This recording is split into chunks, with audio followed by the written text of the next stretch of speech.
it annoys me to see a lot of athletes that are given what I call junk powder drinks.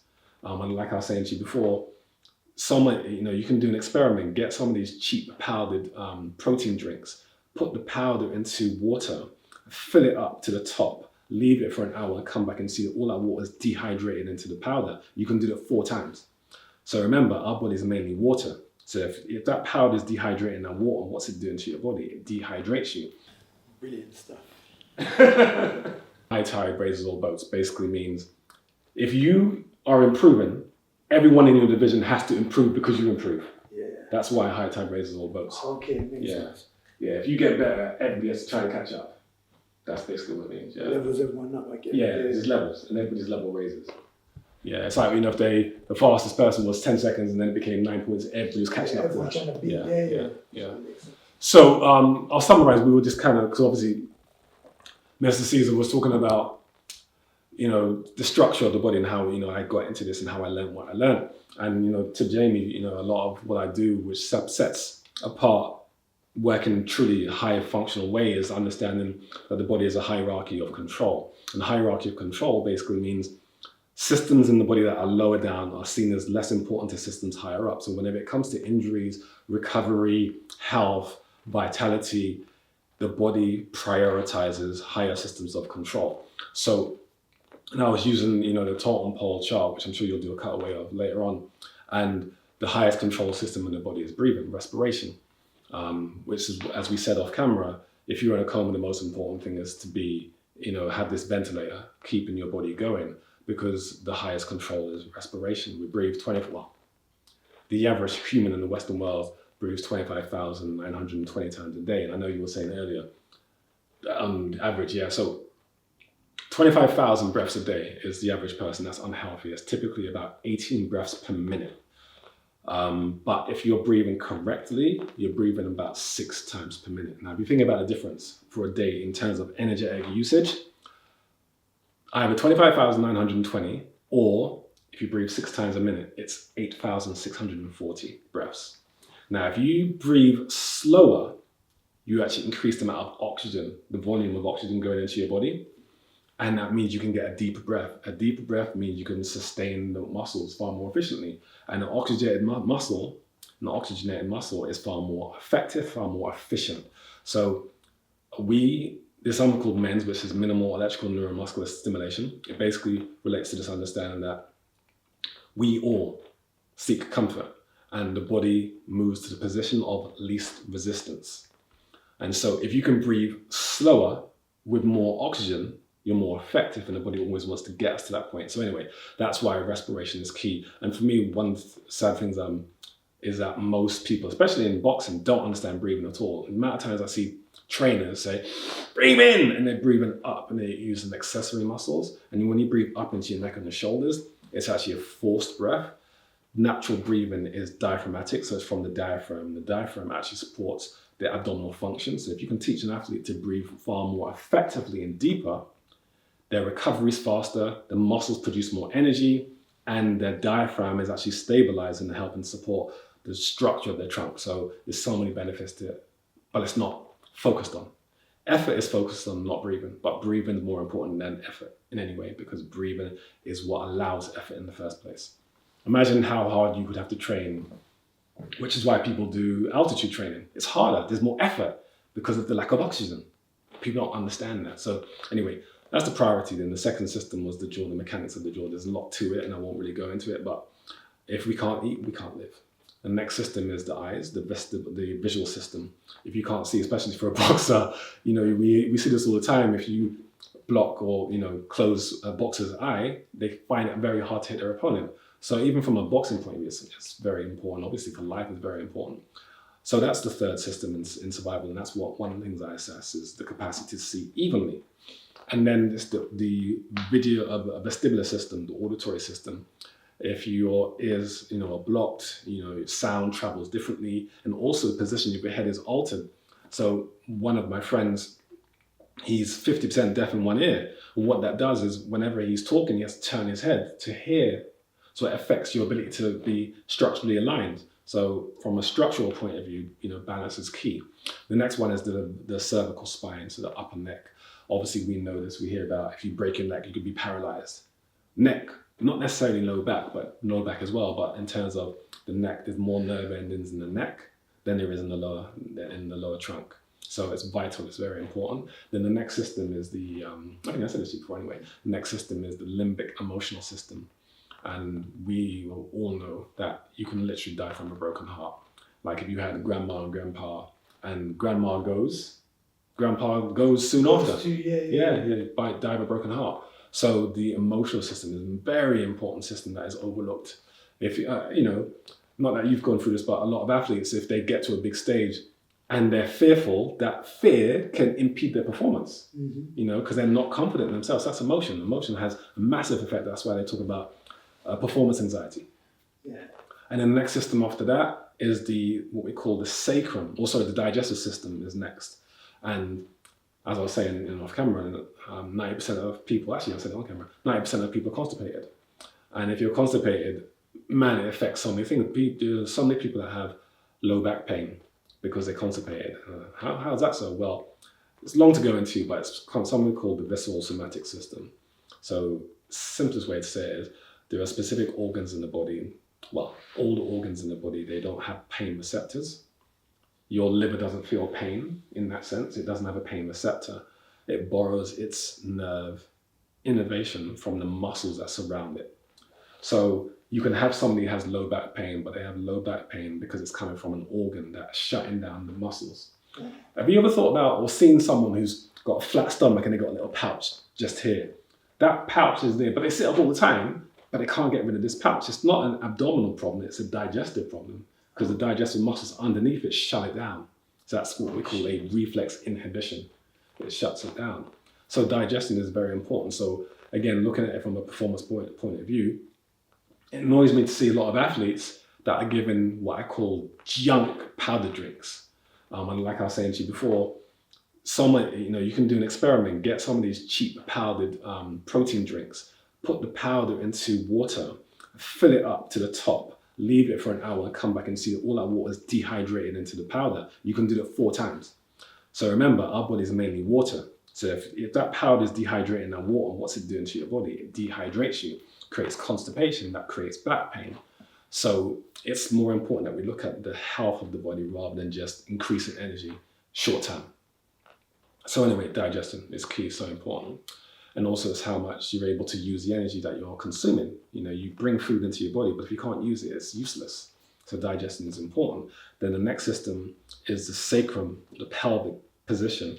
The pelvis influences the posture of the body. So if you're tilted, it affects your posture. If you're leaning forwards, all of that sort of stuff affects the posture and it can cause a lot of issues, which are too long to kind of go into right now. But it's a causation for lots of structural issues in the body. And then the final system in the body are what we call the slave joints. The slave joints are everything else. So the arms, the legs, the knees, the ankles, all of those are classed as the slave joints. And most therapists in health focus on the slave joints. That's where they start. They look at the effect. What's going on with your elbow or your shoulder when those are only affected by the posture of the body and the diet or the lifestyle or the breathing and all that sort of stuff. So a quick example is if you breathe inverted,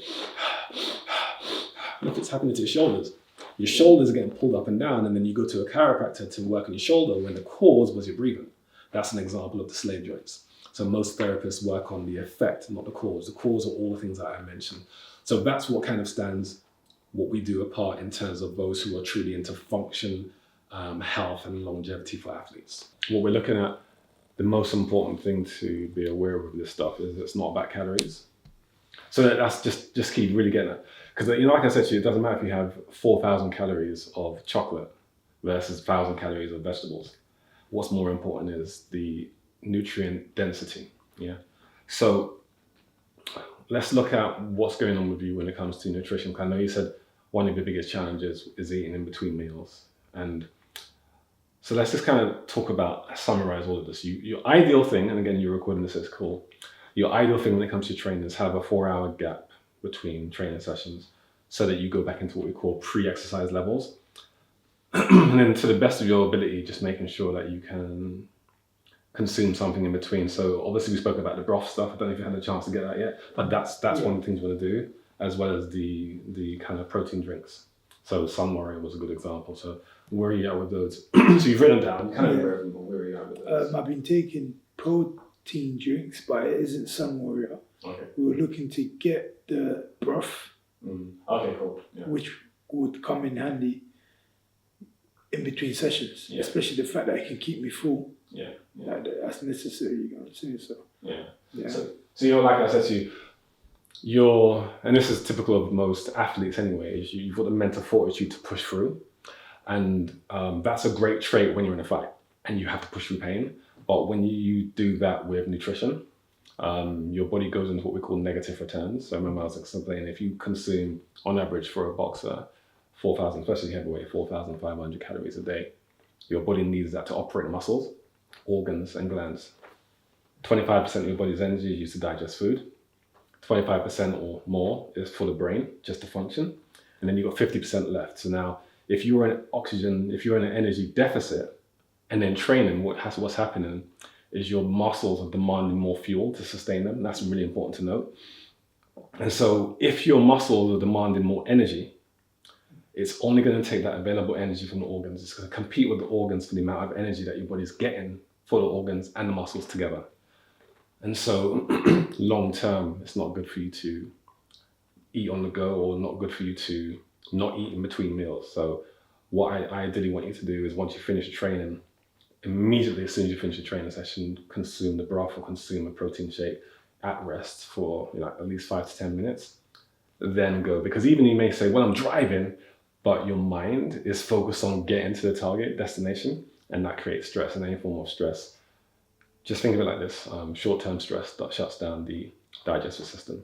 So even though you're sitting in the car and you're driving, because you're anxious about getting to your destination, that creates a stress, and that stress will stop your ability to digest, absorb, assimilate the energy for the usable muscles. So it's going to affect your next training session. But mentally you can get through it. But in this instance, it's not a good look to kind of mentally be able to get through. So just changing the patterns. Like I said, you just have a world-class training camp right now. So, okay, so the next thing is, let's now just let's go through what's a typical breakfast for you. Are you at a point where you're creating differences in your nutrition? Like, do you have different foods for different days? And if not, let's just walk through that. So necessarily for breakfast, I just eat porridge. Okay. And obviously I was having porridge with like peanut butter, Right. honey. Yeah. But Sandwiches? No, like in this. Oh, you put it in? Yeah. Okay. To give it, because because it was bland otherwise. it's bland, and plus I don't have sugar with it, so. Yeah. But I did a raw thing because I feel like that was too much intake. Yeah. I did a raw thing where I'm eating porridge with no berries, nothing, just raw. Not raw, but like. I know you mean, without adding, having it plain without adding any extra stuff. So I feel like that's been beneficial because I've seen a difference in weight straight away. You could drop weight, but at what cost? So if you're dropping weight because your body's consuming energy, it's cannibalizing muscle tissue because you're not getting enough nutrition, you'll drop weight. But is it productive? So I would say, just think about it, you've got macronutrients, right? So proteins, fats, carbohydrates, we spoke about that before, the main kind of sources of energy. But then you have secondary component of nutrition. So your antioxidants, your riboflavin, your all of the things, zinc, basically all the minerals that your body needs. And so if you can add, I would say that you want to have your porridge, but like chop up some bananas and put it in there, get some natural yogurt and put it in there, because at least you're getting some extra protein on top of it. Because even though oats are good, it's classed as what we call a slow release carbohydrate. So that's good, but when it comes to, if you think of it like this, right? If you eat protein takes longer to break down and it gives you a slower release of fuel or energy. Simple carbohydrates like a fizzy drink will give you energy for maybe 30 minutes, 40 minutes. You'll get a spike of energy, but a massive drop. Whereas slow release carbohydrates will kind of last for 1 to 2 hours of energy. Whereas protein, as I said, will maybe last 3 or 4 hours of energy. So I would say if you're going to have the porridge, which is again mainly protein, but mainly carbohydrates. But if you add some form of milk to it, you're going to get protein, but add more protein on top of it. So I'd say, yeah, maybe get some yogurt and just mix it in, or even just put it at the top. Get some bananas, get some berries. Berries are fantastic. They like strawberries, raspberries, blueberries, any of those sort of things, put it in there because they're fats. So always think of it like this: proteins and fats are going to give you a slower release of energy. And a slower release of energy throughout the day is a steady flow of energy. Whereas what you'll see in the market is a lot of flavored power drinks. Now, these power drinks are just loaded with sugar. And what will happen, as soon as you drink it, you get a spike of energy, but it's a sugar crash that you're going to get afterwards. And so you'll crave more of it. So it's not sustainable long term. So what you want to do is start adding more proteins and more fats into your diet, healthy proteins and fats. Because once you get a slow release of energy, that sustains you for a training session versus a quick high. So they come in these little like powdered sort of packets, and all you do is just shake it and just sprinkle it into your bowl. And now what you've got is a complete food, because the brain is always seeking nutrition. The apostat, which is a specific chemical in the brain, is always seeking nutrition from food, not calories from food. So if you eat a food that is loaded with calories, but there's no sustainable energy in it, your body says you're still hungry. So it's actually forcing you to eat more. And this is how people put on weight. So if you ate less calories but more nutrition, you would stimulate the apostat in your brain, and your body would say you're fine, even though you haven't had a tremendous amount of calories. Because what your body is seeking is not taste, it's nutrition. So go ahead. Sorry to cut you. Yeah, go for it. What would you say has the most what is the most nutritious meal you could have, like on the go? Like I'm talking about you go Sainsbury quickly. Yeah. Would that be pasta? Or would that be? No, definitely not, because any pasta is it's a sugar. It's a slow release. It's a carbohydrate. It would be specific for you, which would be, I would say, muscular endurance based, so power but endurance, because obviously you've got to produce power for a longer period of time. You've got to produce power for potentially 36 minutes. Whereas if you were a javelin thrower, the question is a different thing, because it's one explosive throw, half an hour later, one explosive throw. They can load up on carbs and have power energy because you're only throwing once. You've got to continuously do that for up to 12 rounds. So you want to have something that's more sustainable. So it's a good question. So definitely not any form of carbohydrate, unless it's a slow release carbohydrate mixed in with some form of proteins or fats. Fats, for me, fats would be one of the best things that you can eat. Don't get afraid of fat, because most people think fat makes you fat. That's actually not correct. Bad fat makes you fat. And the only reason why bad fat makes you fat is because bad fat is toxic and rancid. And anything that's toxic or rancid, your body can't digest. So think of it like this: everything that comes into your body's trying to figure out, is it usable? Can I use it? Can I absorb it? Can I assimilate it? Can I eliminate it? That's all the body's looking at. It doesn't say, oh, this tastes nice. It doesn't care about that. It's just whether it's usable. So bad fats aren't usable by the body. The body stores them into the fat cells and just tries to eliminate them. So we're looking at good fats, so avocados, nuts, linseeds, flax seeds, all of those sort of things are good sustainable energy that would be really good for you, because your body would use it. It's just looking for what it can use. And because it knows fat is usable long term, your body would want you to consume those, but again, healthy versions of that. So like I said, that's the sort of porridge, and obviously you've got it recorded. So you want to mix something like that. So get some linseed, some flax seeds, and again, you can get in these packets like £5 and just sprinkle it on it. Get some like really good organic yogurt and just put in just literally, I don't mean mix it in, I mean just put it on top. Cut up some berries, cut up some bananas, and just put that on top, and that way you've got a complete meal, because now your brain looks at it, because you've got all the colors. Again, we eat with our brains, we eat with our eyes. So if you see a meal and it's bland, straight away there's a shut off point, because it doesn't even taste nice. But if it looks nice, like think about when you go to your mum and your dad's house and they make your traditional food, it looks nice to you, right? And you get hungry because of what you're looking at.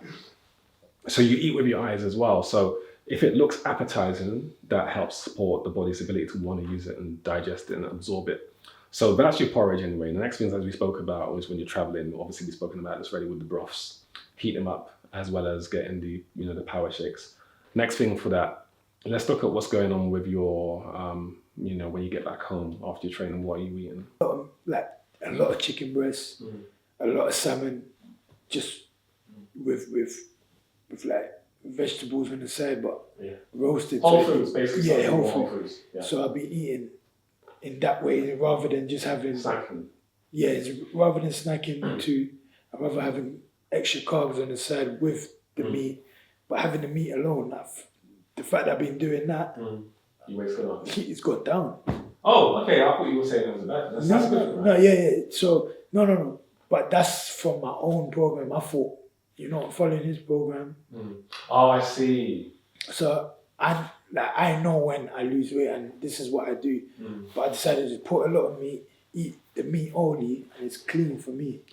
You know what I'm saying? Caveman type of eating. Yeah. You know what I'm saying? Okay, as you know, it's not about what you see on scale. It's also how you feel. So the key thing about digestion, so when we look at the gut, okay, the health of the gut, 90% of people in the Western world are constipated. Okay, that's scientific medical fact. And the reason why they're constipated is their body doesn't produce enough hydrochloric acid.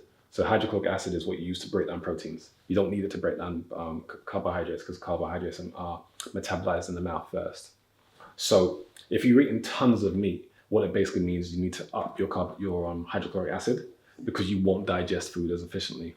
So it's one of the key things when it comes to health, which is to eat vegetables. So I know you said you kind of took a lot of them away, but you want to bring them back in. No, I eat the vegetables don't.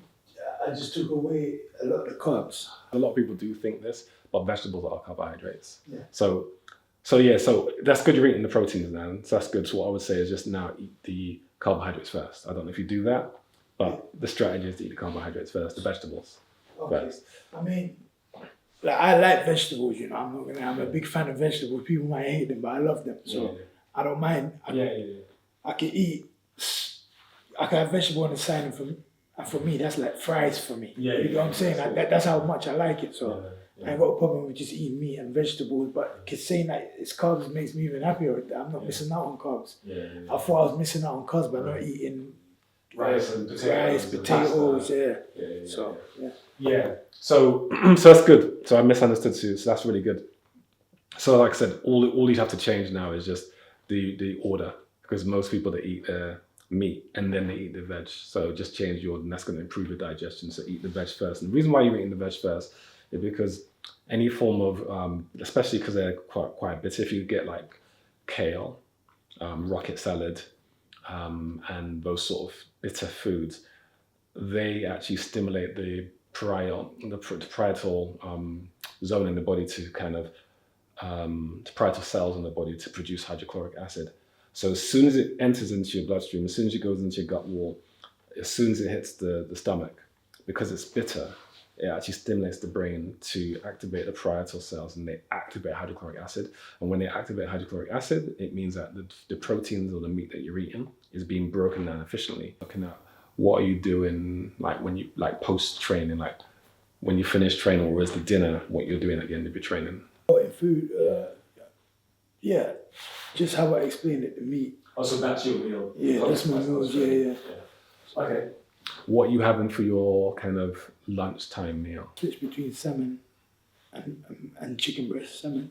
But that's when I'm really trying to attack it a bit more, rather than following the program where it was a bit free. Training rotation, like starting to rotate your foods a little bit. The reason why we do this is to avoid food intolerances.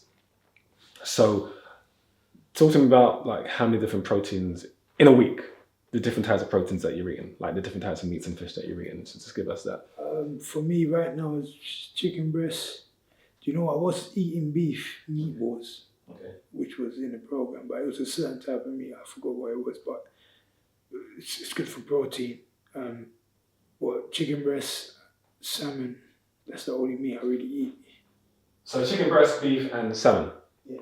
Okay, and you're rotating those as in different days? Yeah, but at the moment it's just chicken breast and salmon. The only real breakfast thing you're having is the porridge. That's it, literally. Yeah. But it keeps me going for training. I don't need anything heavy in the morning. When I sparred on Wednesday, I literally had it 30 minutes before I sparred. I'm not gonna lie to you, I said, oh yeah, I forgot.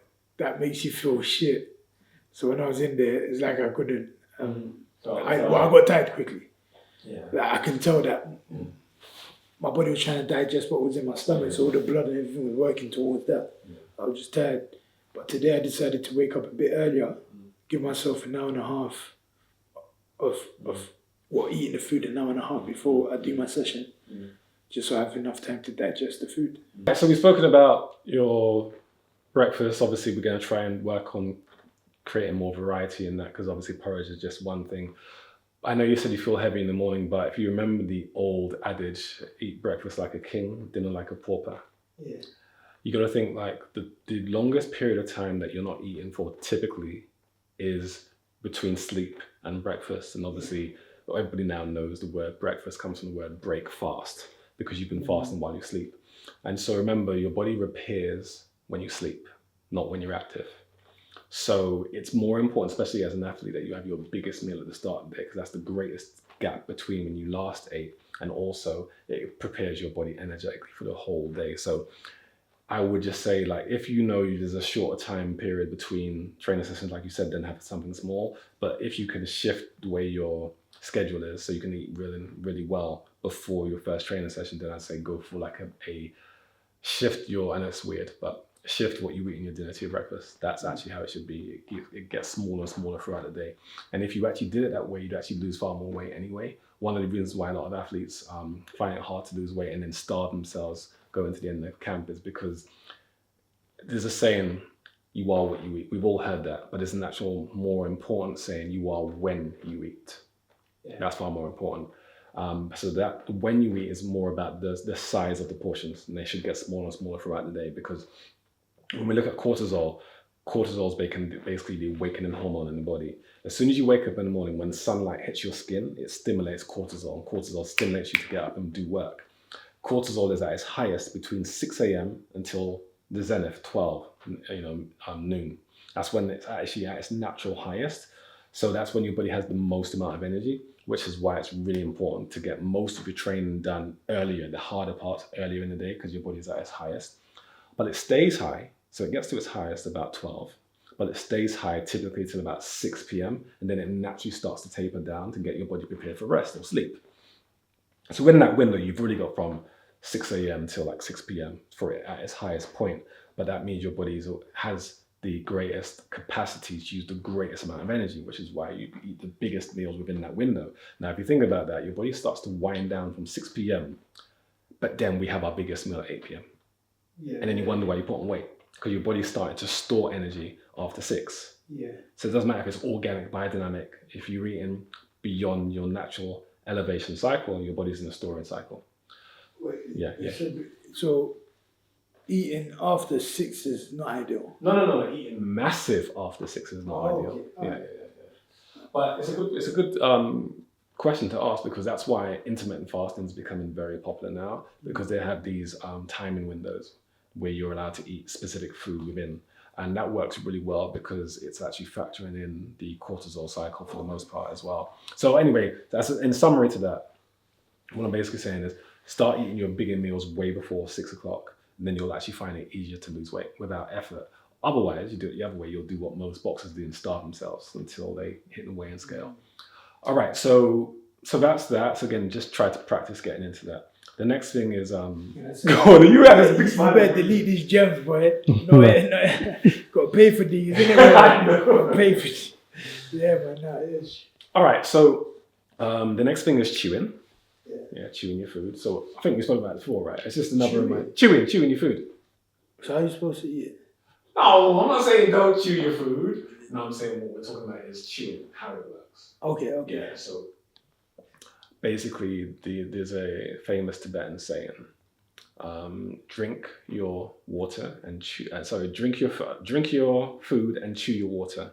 Drink your food and chew your water. And what it basically means is most people, when they drink water, they just guzzle it down. But if you actually swish it around your mouth, like you're gargling it, you're actually adding enzymes from saliva into the water, and you carry those enzymes into your body and it improves digestion. So just simply start doing that and you're going to improve digestion. Remember, anything you can digest is usable energy. Yeah. So it's a little, hacks. But simply drinking water, swish it around your mouth, swallow it. That's far more effective. Yeah, improve digestion. And then drink your food basically means you chew your food until it's liquid. So the rule of thumb is, drinking it until, or eating your food until it's liquid, but it's typically about 30 chews per mouthful. Now in the Western world, the average person, now think about, your Congolese, so think about how your family just chew bones for hours. That's a proper traditional thing that, Black people do, we just chew bones. Yeah. And they got healthy teeth, healthy bone structure. So in the Western world, people typically chew food 4 to 6 times before they swallow it, compared to 30.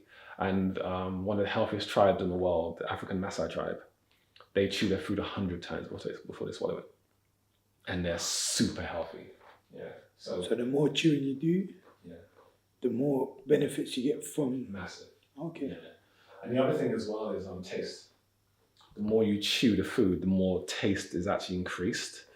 Like, sometimes you eat something, like you didn't even taste it. If it wasn't nice, you try not to chew it, you just gill it down. Like medicine, you just try to gill it in, but it's sort of slower. The more you chew, the more you release in enzymes, the more you break down the food, the more nutrients you extract, the more you taste it. So there's so many benefits to it. And so it's just a practice of whenever you're eating, whatever you're scooping up, put that utensil down and chew. What most people do is they chew and then they scoop again, and they're in a rush to get the next thing onto their mouth because it's like an excitement. Oh my gosh, it's there. So you just get into a practice of chew, put the fork down, just chew, listen to your body, and then go. So, we all know this common sense sort of thing that we are mainly water. So at least 70%, well, some dehydrated people are 60%, but we're typically 70% water. But the muscles, from a performance point of view, the more dehydrated a muscle, the less proficient that muscle is. The more dehydrated a muscle, the more prone to injury somebody is, which already from, last night when you were talking about just being really dry and starving yourself and all that sort of stuff, that dehydrates the muscles and there's less performance because the muscles are predominantly water-based. The fascia, the tissue, which the body grows out of, is predominantly water. So just making sure you have this elite awareness of water. So just drinking as much water as you can throughout the day. And remembering water doesn't make you put on weight, because people believe that, but that's why people that go into weight cutting properly, they do water loading, that makes them lose weight. So we want to just get to the point where we're just drinking enough water throughout the day so you don't feel dry. Now, my whole point on this for you is throughout the day, all I want you to do is monitor whether your throat feels dry. And if your throat feels dry, what most people say, which is incorrect, is that a dry mouth is the first stage of dehydration. In fact, it's actually the last stage of dehydration. Wow, so that means you've exceeded all stages. Okay.